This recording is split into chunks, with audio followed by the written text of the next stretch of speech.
Today on the Water Table Podcast, I am interviewing Kent Bonhoft. Kent is a retired grain farmer and also retired from the NRCS after a 30-year career. Kent and his family applied and received a grant from One Good Idea Farm to implement drainage water management on their farms. You can find One Good Idea at goodideafarm.org.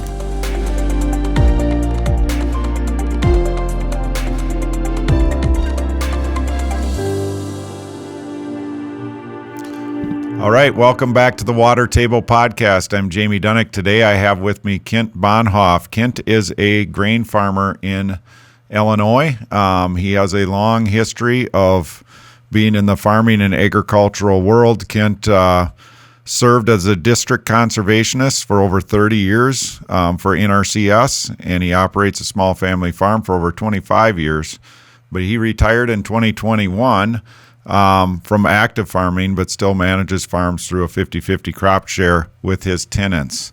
The reason why I wanted to get Kent on the podcast today is he was the recipient of a grant from One Good Idea, where he partnered with the Iowa-based Agricultural Drainage Management Coalition, which the Water Table has had on many times, and to install 2 automated drainage water management systems, which is a promising practice throughout the Midwest. And we just want to talk about that a little bit today with Kent on the Water Table. So welcome, Kent, to the Water Table Podcast. Sure.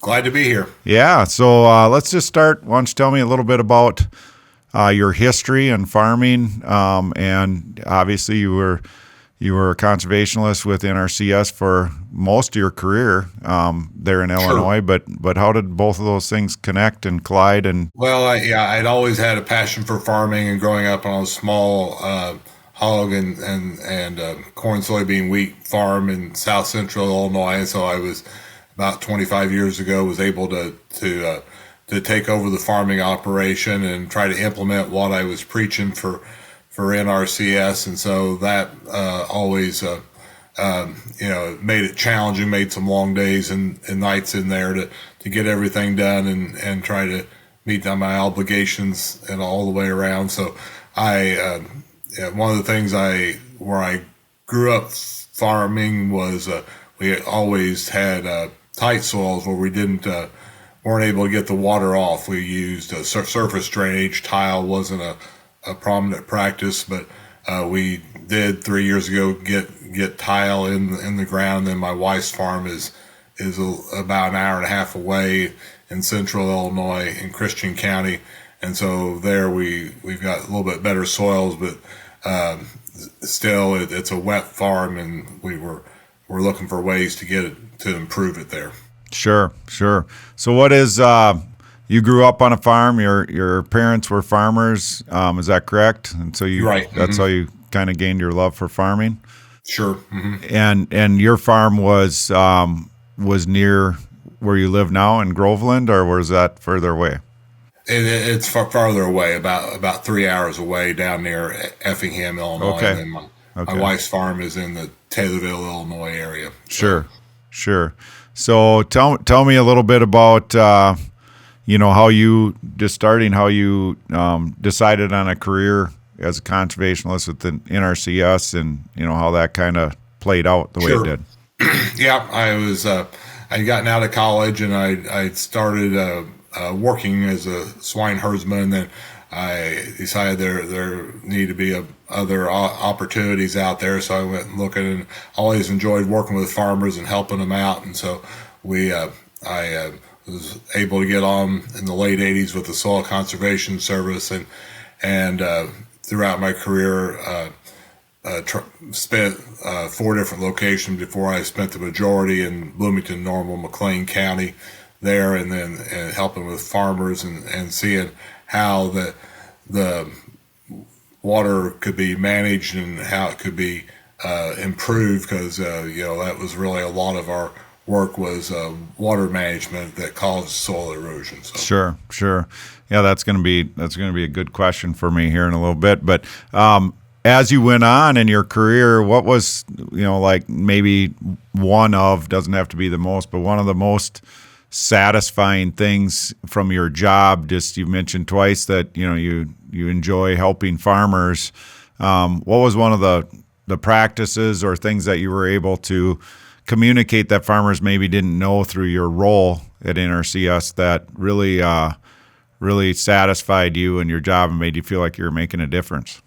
Sure. Yeah. Trying to help them improve their farm and take advantage of what the resources they had out there and looking to do that, whether that was helping them control soil erosion or helping them. We worked with a number of farmers to install wetlands in McLean County and to treat the tile water, and so saw the benefits of working with some non-governmental organizations on how that played out with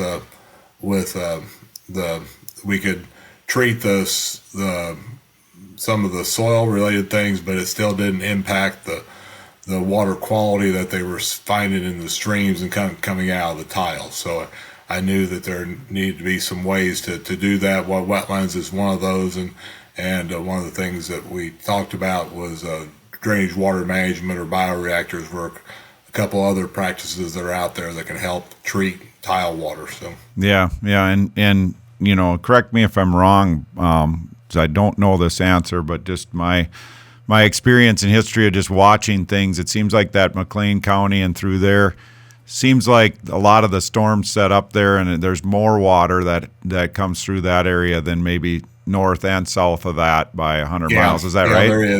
There is, and McLean County or City of Bloomington has a couple of water supply lakes that we work closely with to try to improve their water quality and reduce the nitrogen loading that's coming there. So sure. So yeah, when that's part of this whole story is that people forget about is just how storms set up, and there can be within 100 miles, even in the breadbasket in the Midwest, there can be areas where just historically they get 3 to 6 more inches of rain in a year, which is significant, especially at the right time. I watched that, even though I wasn't far away from where I worked. The farm I operated was 100 miles away, and it was we would get more storms in the spring, and when we needed the water in the summer, they would kind of fizzle out by the time they got down to South Central Illinois. Yep. So then you're looking at, being able to get in the spring because you have the right water management system early enough, and then pulling those roots down deep before that summer heat comes, so that they have a chance to make it by getting to the water. So yeah, the soils were from the Illinois glaciation, not Wisconsin, so they're a little bit tighter where I grew up and where I operated the farm, and so. I think we're going to see some real benefits of having the tile system in and plan on managing it with a automated water table, automated water control structure. So yeah, that'll be fun to talk about here in a minute. So just staying on that NRCS thing for a minute.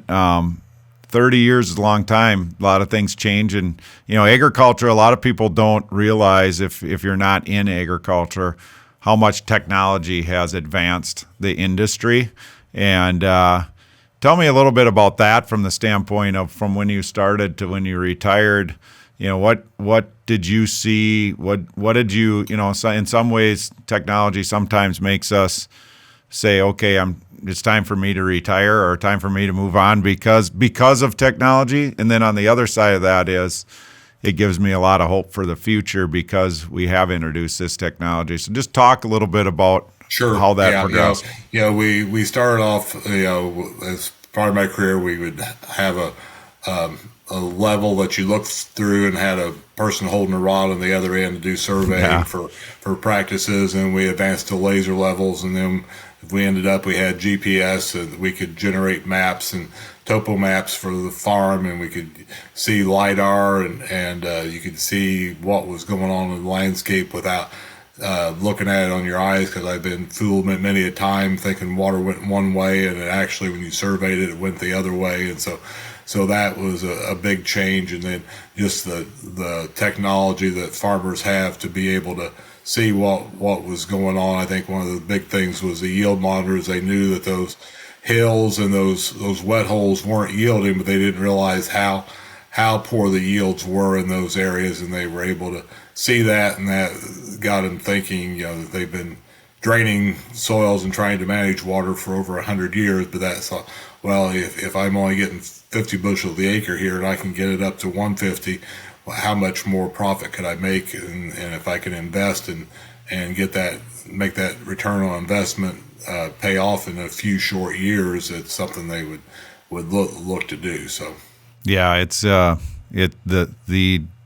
just how drainage progressed throughout the years, and you were at it long enough with NRCS to see that from, starting tiling, random tiling, moving wet spot from here to there because you random tiled, to pattern yeah, tiling. When I started, there were still contractors that were doing clay tile and Yeah, putting it yeah. in that way. So, and doing the plastic tile and doing, plastic water inlet structures on a terrace system. So, Yeah. it's a big change. Yeah, and being able to go from 100-foot spacings down to 50 to 40, where kind of where we're at now, and once the pattern tiling happened, and just the advent of plastic being so much easier to install, so much more in a day's work. So yeah, you saw it all, which is kind of fun.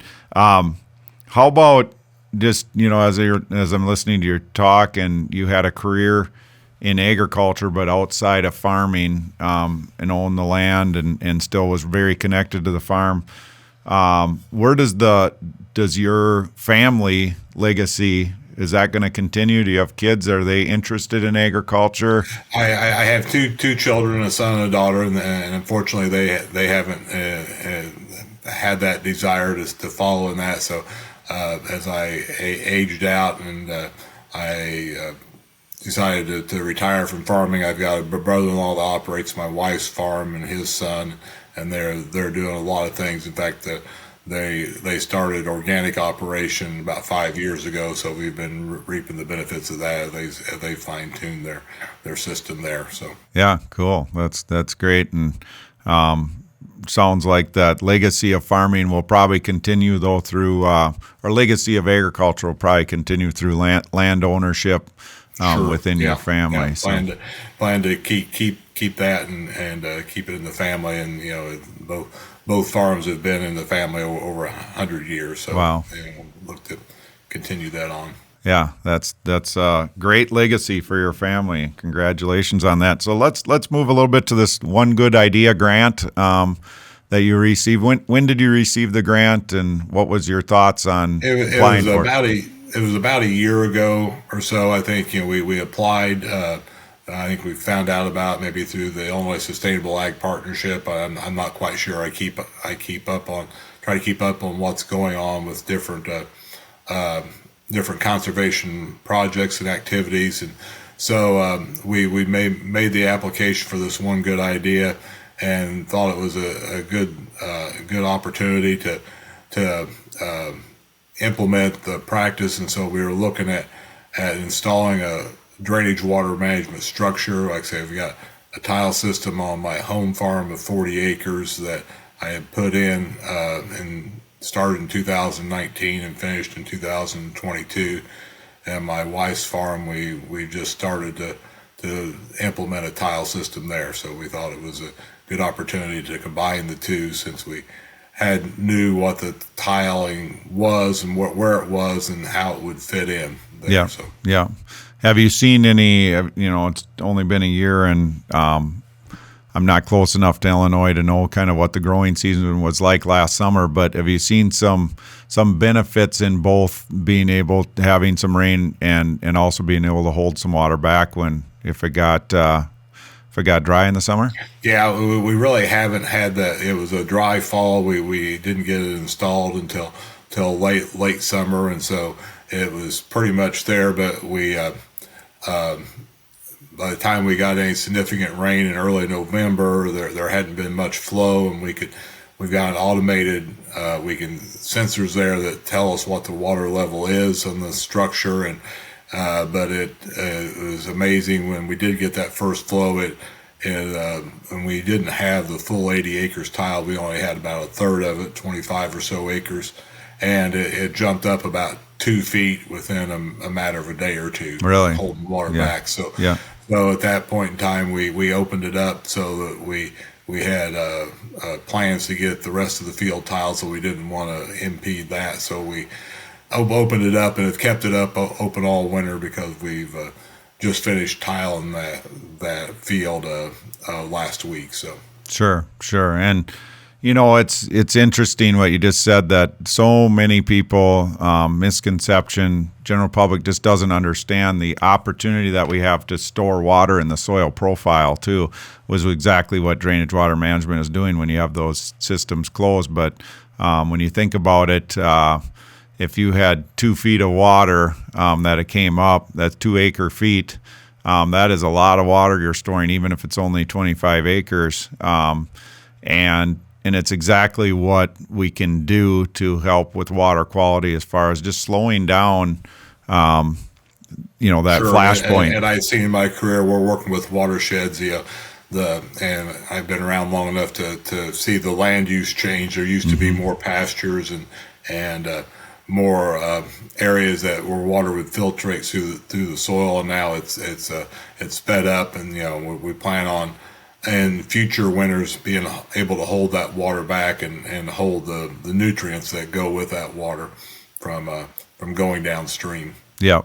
And so we can then, when if that happens during the growing season, and allow those plants to use some of those, whether the nitrogen, whatever's in there, rather Right. than releasing Yeah. that, is just a really good thing. And you're right. That's another thing we forget about when you talk about the change in the landscape from the standpoint of how many family farms had livestock, had pastures, has really changed, and another technology change that we've seen over the last 30 to 40 Right, years. and it's impacted not only the water, but also the wildlife and the other areas that are impacted. If they don't have a habitat, then they aren't going to be there, and so that's been coming back with the Conservation Reserve Program and other conservation efforts around the country. But it takes effort to do that and to integrate that in and have a whole farm plan for everything in the watershed to make it all fit together.